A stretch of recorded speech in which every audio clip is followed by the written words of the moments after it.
Hello friends. तो आज हम लोग पढ़ेंगे ऑक्सीडाइजिंग एजेंट के अंदर पर एसिड। तो पर एसिड है क्या, पर एसिड का यूज क्या है और पर एसिड से एसोसिएटेड जो है ऑर्गेनिक रिएक्शंस जो है कौन कौन से हैं। तो आज हम उन सभी चीज़ों को स्टडी करेंगे। तो स्टडी करने से पहले हम लोग देखते हैं सबसे पहले पर एसिड जो है वो है क्या।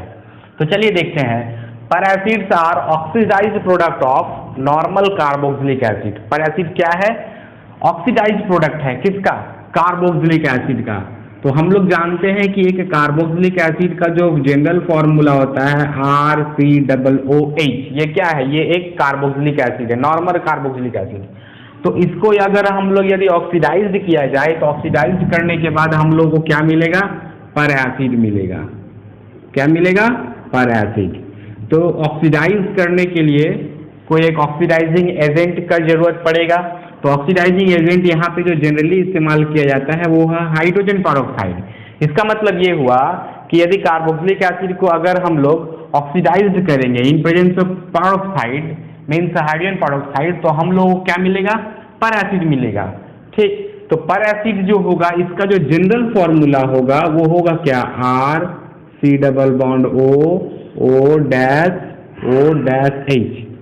ये हो गया पर एसिड का जनरल फॉर्मूला। जैसे ये है नॉर्मल कार्बोक्सिलिक एसिड RCOOH। ये है नॉर्मल कार्बोक्सिलिक एसिड। इसके और इसके बीच में यदि हम लोग स्ट्रक्चरल डिफरेंस यदि फाइंड करना चाहें तो हम लोगों को क्या मिलेगा? यहाँ पे एक एक्सेस ऑक्सीजन, एक एक्सेस ऑक्सीजन, या हम लोग बोल सकते हैं यहाँ पे एक O और O के बीच में एक एक्स्ट्रा बॉन्ड है। O और O के बीच में एक एक्स्ट्रा बॉन्ड है जो कि यहाँ पे नहीं है। इसी बॉन्ड को ही हम लोग क्या कहते हैं? परऑक्सी लिंकेज। क्या कहते हैं? परऑक्सी लिंकेज। जैसा कि हर एक पेरोक्साइड में O' जो है ये बॉन्ड पाया जाता है। तो पर एसिड में क्या है? एक एक्स्ट्रा O है। एक एक्स्ट्रा O के वजह से क्या होता है कि पर एसिड में एक परऑक्सी लिंकेज पाया जाता है। परऑक्सी लिंकेज मीन्स O'। तो O' लिंकेज को ही हम लोग क्या कहते हैं? परऑक्सी लिंकेज। इस तरह का लिंकेज जो है वो हम लोगों को कहाँ पे देखने को मिलेगा? इस तरह का लिंकेज हम लोगों को जो इनऑर्गेनिक पेरोक्साइड है, inorganic peroxide for example hydrogen peroxide, अगर हम लोग हाइड्रोजन पेरोक्साइड का स्ट्रक्चर देखें तो इस तरह से लिखा जा सकता है। तो ये जो बॉन्ड है O और O के बीच का जो बॉन्ड है इसे हम लोग क्या कहते हैं? परऑक्सी लिंकेज। थोड़ा और अगर हम लोग देखें तो इसके ऊपर ऑक्सीडेशन स्टेट कितना होता है? ऑक्सीजन का -1। जो हम लोगों को पता है कि ऑक्सीजन का जो ऑक्सीडेशन स्टेट होता है वो परऑक्सी ऑक्सीजन के ऊपर -1 होता है। और अगर नॉर्मल ये अगर हम लोग वाटर ले तो यहाँ पे ऑक्सीजन का जो ऑक्सीडेशन स्टेट जो होता है वो कितना होता है? -2 होता है। तो जब भी पेरोक्साइड होगा ऑक्सीजन का ऑक्सीडेशन स्टेट जो होगा वो कितना होगा? -1 होगा। इस तरह से और भी बहुत सारे पेरोक्साइड है। एक हो गया कैल्शियम पेरोक्साइड। ये जो ऑक्साइड है पेरोक्साइड, इसमें भी ऑक्सीजन का ऑक्सीडेशन स्टेट कितना है? -1। खैर this is not our discussion matter. हम लोगों का डिस्कशन का मैटर है पर एसिड। तो यहाँ पे हम लोगों ने देखा कि पर एसिड क्या होता है? Peracids are oxidized product of carboxylic acid, of normal carboxylic acid. Peroxy acids are oxidized product of a normal carboxylic acid, and these per acids are prepared upon treatment of a normal carboxylic acid in presence of an oxidizing agent such as hydrogen peroxide. So per acids are prepared upon treating normal carboxylic acid with hydrogen peroxide. Okay, तो अब हम लोग कुछ peroxide जो पर acid जो होता है उसका अगर हम लोग कुछ एग्जाम्पल देखना चाहें तो क्या क्या एग्जाम्पल इसका हो सकता है। तो कुछ कॉमन एग्जाम्पल जो है पर एसिड जो हम लोग यहाँ पे यूज करेंगे as reagent in different reaction, and these are क्या क्या हो सकता है चलिए देखते हैं। सबसे पहले हम लोग लेते हैं फॉर्मिक एसिड HCOOH। ये क्या है? ये है फॉर्मिक एसिड। तो इसका जो कॉरेस्पॉन्डिंग जो पर एसिड होगा, यानी कि यदि इसको ऑक्सीडाइज किया जाए हाइड्रोजन पेरोक्साइड के प्रेजेंस में तो हम लोगों को क्या मिलेगा? हम लोगों को मिलेगा परफॉर्मिक एसिड। इसका नाम होगा परफॉर्मिक एसिड। परफॉर्मिक एसिड को इन शॉर्ट लिखा जा सकता है PFA। तो PFA is known as performic acid. Similarly अगर इस होमोलोगस सीरीज को अगर हम लोग आगे बढ़ाएं तो फॉर्मिक एसिड के बाद वाला जो नेक्स्ट जो कार्बोक्सिलिक एसिड है वो होता है एसिटिक एसिड, वो होगा एसिटिक एसिड। और इसको अगर हम लोग ऑक्सीडाइज कराएंगे in presence of hydrogen peroxide तो हम लोगों को क्या मिलेगा, इसके कॉरेस्पॉन्डिंग कार्बोक्सिलिक पर एसिड मिलेगा, वो होगा एक एक्स्ट्रा ओ हम लोग को यहाँ पे इनकॉर्पोरेट करना होगा इस जगह पे, ओ के साथ एक एक्स्ट्रा ओ, दिस वन तो इसका नाम हो जाएगा पर एसिटिक एसिड। हम लोग क्या करेंगे, जस्ट पर PER पर ये वर्ड को ऐड कर देंगे, बाद बाकी नाम जैसा है वैसा ही लिखेंगे। तो नाम क्या हो जाएगा इसका, पर एसिटिक एसिड। तो पर एसिटिक एसिड मीन्स PAA, पर acetic acid. Acetic acid means AA और पर एसिटिक एसिड मीन्स PAA। तो इसी तरह से एक हम लोगों का कॉमन जो है वो पर एसिड है, वो है क्या, चलिए देखते हैं उसको भी। उसका नाम है MCPBA। उसका नाम क्या है, MCPBA। MCPBA मतलब क्या हुआ, मेटाक्लोरो, MCPBA ये है मेटाक्लोरो, P से पर और BA से बेंजोइक एसिड, मेटाक्लोरो पर benzoic acid. So this acid is a common परऑक्सी acid used in organic reaction. तो इसका स्ट्रक्चर जो होगा वो क्या होगा, हम लोग सबसे पहले क्या करेंगे, मेटाक्लोरो बेंजोइक एसिड का अगर हम लोग स्ट्रक्चर लिख पाए, चलिए देखते हैं। तो ये हो गया हम लोग का बेंजोइक एसिड और इसके मेटा पोजीशन यानी कि ये मेटा पोजीशन पर Cl, ये हो गया हम लोग का मेटाक्लोरो बेंजोइक एसिड। इसी को यदि अगर ऑक्सीडाइज किया जाए तो हम लोग को क्या मिलेगा, मेटाक्लोरो पर बेंजोइक एसिड मिलेगा Cl, यहाँ पे COOO-H, इसी का नाम है MCPBA।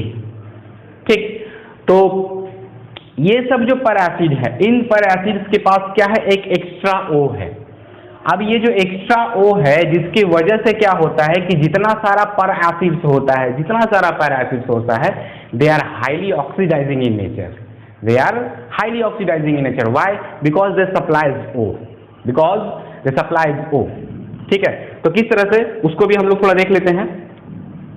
तो एक छोटा सा जनरल एग्जांपल अगर हम लोग लें तो उसी से ही हम लोग देख पाएंगे कि किस तरह से ये ऑक्सीजन को सप्लाई करता है and how it acts as an oxidising agent. So let us see, we take this is what, this is a normal carboxylic acid means per acid where R may be anything. तो अगर ये decompose होगा तो decompose होने के बाद ये क्या फॉर्म करेगा, RCO यानी कि parent carboxylic acid along with nascent oxygen, This is what? This is nascent oxygen. So due to presence of this oxygen, we can say due to dissociation of per acid into parent carboxylic acid along with nascent oxygen, per acids are used as an oxidizing agent in various organic reactions because the presence of nascent oxygen. This is very reactive. Okay. तो हम लोगों ने देखा कि पर acid जो होता है वो हाईली ऑक्सीडाइजिंग एजेंट होता है। ठीक है, तो पर एसिड से जो रिलेटेड जो रिएक्शंस है जो हम लोग को ऑर्गेनिक केमिस्ट्री में यहाँ पे पढ़ना है वो है क्या। तो सबसे पहला जो कॉमन रिएक्शन है जो हम लोगों को यहाँ पे पढ़ना है, यानी कि रिएक्शन एसोसिएटेड विथ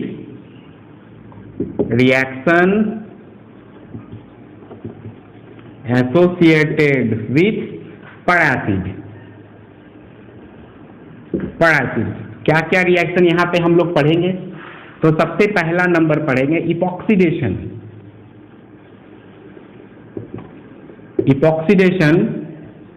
ऑफ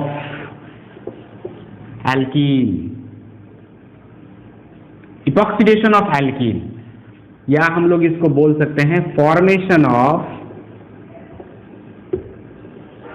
ऑक्सीडेन। ठीक, तो सबसे पहला जो रिएक्शन हम लोग पढ़ेंगे वो होगा epoxidation of alkene. Number 2, a very important name reaction, Baeyer Baeyer-Villiger oxidation. These two reactions are very important in organic chemistry.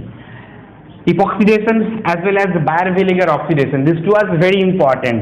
इपोक्सीडेशन reaction जो होता है एल्कीन के लिए, यहाँ पे हम लोग क्या फॉर्म करेंगे? इपोक्साइड फॉर्म करेंगे upon treatment of an alkene with पैरासिड।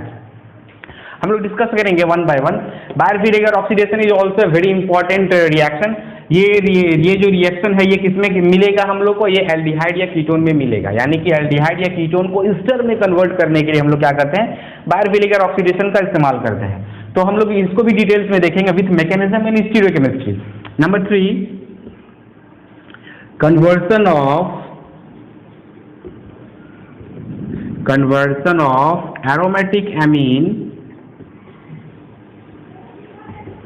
to nitro compound. यानी कि एक एरोमेटिक एमीन को अगर हम लोग को नाइट्रो कंपाउंड में कन्वर्ट करना है तो हम लोग क्या करेंगे? कोई एक पैरासिड का ही इस्तेमाल कर सकते हैं, जैसे ट्राइफ्लोरोपैरासिटिक हो गया, पैरासिटिक एसिड हो गया, पैराबेंजोइक एसिड हो गया, एक्सेट्रा एक्सेट्रा।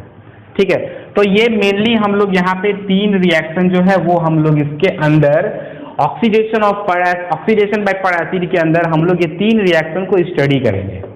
ठीक है, स्टडी करेंगे हम लोग। ठीक, तो ठीक है, तो चलिए मिलते हैं फिर हम लोग नेक्स्ट वीडियो में इपॉक्सीडेशन ऑफ एल्कीन को लेकर। तो हम लोग डिस्कस करेंगे नेक्स्ट वीडियो में इपॉक्सीडेशन ऑफ एल्कीन। तब तक के लिए बाय।